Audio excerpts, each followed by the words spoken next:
শুধু গোল নয়, মাঠের বাইরে অসাধারণ এক আচরণের মাধ্যমে এবার সবার মন জয় করে নিলেন ভিনিসিয়াস জুনিয়র।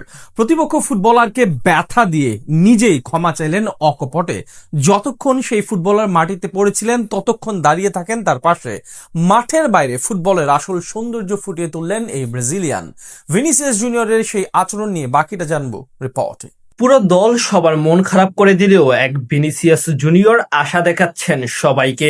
ব্রাজিল ভক্তদের মান বাঁচানোর রাতে অসাধারণ পারফরমেন্স করলেন তিনি। তবে ম্যাচে তার গোল করা, গোলের সুযোগ তৈরি করা ছাপিয়ে এক মহান হৃদয়ের পরিচয় দিলেন এই সুপারস্টার। মানুষ তাকে নিয়ে সমালোচনা, ট্রল এবং নিন্দালেও মনের দিক থেকে ভিনিসিয়াস জুনিয়র যে কতটা বড় তার উদাহরণ দিলেন আজ আরো একবার। মাঠে মরক্কোর বিপক্ষে দুই দলের লড়াই ছাপিয়ে অনন্য এক নজির গড়ে দেখালেন ভিনিসিয়াস, যার কারণে এখন প্রতিপক্ষ সমর্থকদের কাছ থেকেও প্রশংসায় ভাসছেন এই ফুটবলার।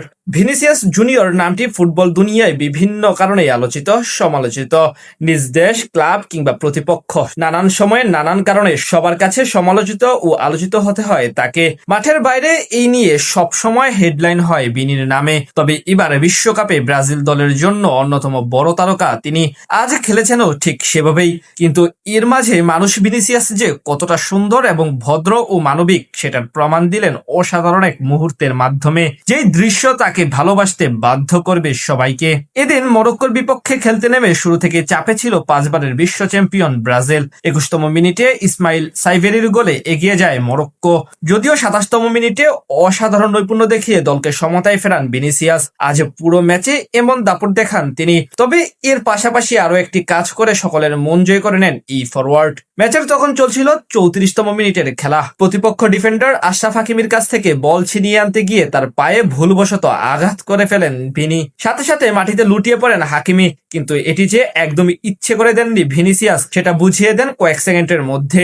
পরে থাকা হাকিমির কাছে ছুটে যান তিনি, ব্যথা দেওয়ার জন্য ক্ষমা চাইতে থাকেন, এমনকি হাত ধরে তোলার চেষ্টাও করেন তিনি। পিঠে হাত দিয়ে ব্যথার মাত্রা জিজ্ঞেস করেন এবং বারবার বলেন তিনি ইচ্ছে করে আঘাত করেননি। সবচেয়ে ভালো লাগার দিক হলো যতক্ষণ হাকিমি মাটিতে পড়েছিলেন ততক্ষণ তার পাশে দাঁড়িয়েছিলেন ভিনিসিয়াস জুনিয়র। দিন শেষে এটাই তো খেলার সৌন্দর্য। মাঠের লড়াইয়ে উত্তেজনা থাকবে, প্রতিদ্বন্দ্বিতা থাকবে, সেটাই স্বাভাবিক। তবে মাঠের বাইরে ভিনিসিয়াস জুনিয়র প্রতিপক্ষ খেলোয়াড়কে ভুলবশত ব্যথা দিয়ে বারবার ক্ষমা চেয়েছেন এবং তাকে ওঠানোর ও সান্ত্বনা দেওয়ার চেষ্টা করেছেন। দিন শেষে এটাই আসল সৌন্দর্য। ভিনিসিয়াসকে নিয়ে বিভিন্ন সময় অনেক নেতিবাচক কথা হয়, কিন্তু মাঠের বাইরে তিনি কতখানি অমায়িক এবং অসাধারণ সেটারই প্রমাণ দিলেন আজ আশরাফ হাকিমির পড়ে যাওয়ার পর সেই কাণ্ড ঘটিয়ে। এদিন অবশ্য জয় তুলতে পারেনি তার দল ব্রাজিল। দুই দলের হাড্ডাহাড্ডি লড়াই শেষে এক এক সমতায় মাঠ ছাড়ে তারা।